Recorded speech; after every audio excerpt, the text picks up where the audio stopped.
Ma'am क्या कर रही हो आप? क्या कर रही हो मतलब? इधर आओ। क्या है ये? अपने तिरंगे का अपमान।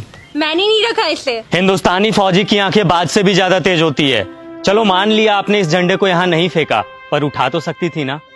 ओ फौजी सुन, ज्यादा ज्ञान मत दे, औकात में रह अपनी। अपनी औकात में ही हूँ। अगर मेरी आंखों के सामने कोई तिरंगे की बेइज्जती करेगा ना तो आंखें निकाल लूंगा मैं उसकी। क्या सिर्फ हम फौजी का ही कर्म है तिरंगे की हिफाजत? ये कोई ऐसी वैसी चीज है क्या? अपने देश की आन बान शान है ये, और तिरंगे की हिफाजत सिर्फ फौजी का कर्म नहीं बल्कि हर हिंदुस्तानी का फर्ज है। अरे जाना यार, टाइम मत खराब कर मेरा, बहुत देखे हैं तेरे जैसे। मेरे जैसे नहीं देखे होंगे। तूने एक लड़की को थप्पड़ मारा? लड़की को नहीं मारा, बल्कि बदतमीज लड़की को मारा।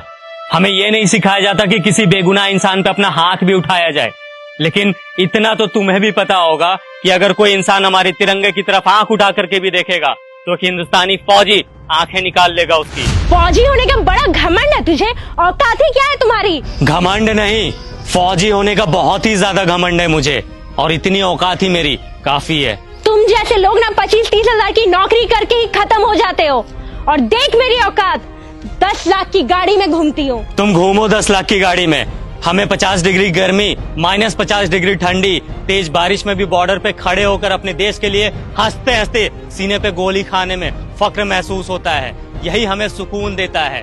तुम क्या जानो असली देशभक्त होता क्या है? सुन, अब बहुत हो रहा है तेरा। तूने तो मुझे एक थप्पड़ मारा ना, मैंने तुझे 10 ना मरवाया ना तो मेरा भी नाम हनी नहीं। मेरी दीदी यहाँ की डीएम है, रुक अभी बुलवाती उसे। तू बस यहाँ से भागना मत। बिना डरे सीने पे गोली खाने वाले को थप्पड़ से डरा रही हो? फौजी हूँ, 1 इंच भी अपनी जगह से पीछे नहीं हटूंगा। जिसे बुलाना है बुला ले, मैं भी तो जरा देखूं उसे अपना देश प्रेम पहले दिखता है या फिर ये बहन। रुक, अभी समझ आ जाएगा।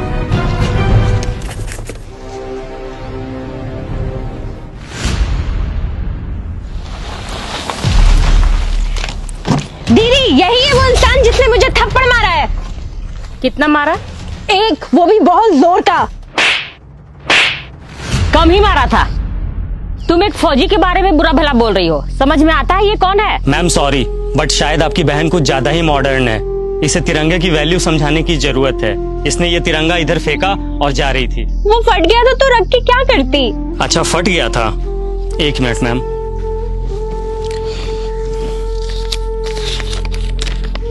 ये कितने का नोट है?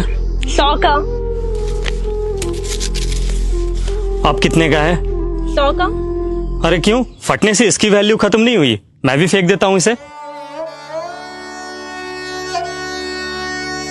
बड़े शर्म की बात है, एक नोट फट जाने के बाद भी अपनी वैल्यू नहीं खोता, चाहे वो 10, 20, 50, 100, 1000 कितने का भी हो। लेकिन हमारा तिरंगा जो अनमोल है वो फट जाने के बाद अपनी वैल्यू खो देता है। लोग इसे फेंक देते हैं। वाह। अब आपको कुछ बोलने की जरूरत नहीं है। आई एम सॉरी, मुझे सब समझ में आ गया है। अफसोस कि तुम्हें अब समझ आया, जबकि अपने तिरंगे की कद्र करना ये कोई समझाने की बात ही नहीं है। हम फौजी जब तुम लोगों की सुरक्षा में 20-20 किलो का वजन लेकर हमेशा खड़े रह सकते हैं, तो क्या तुम लोग एक तिरंगा नहीं संभाल सकते हम लोगों के लिए, अपने देश के लिए?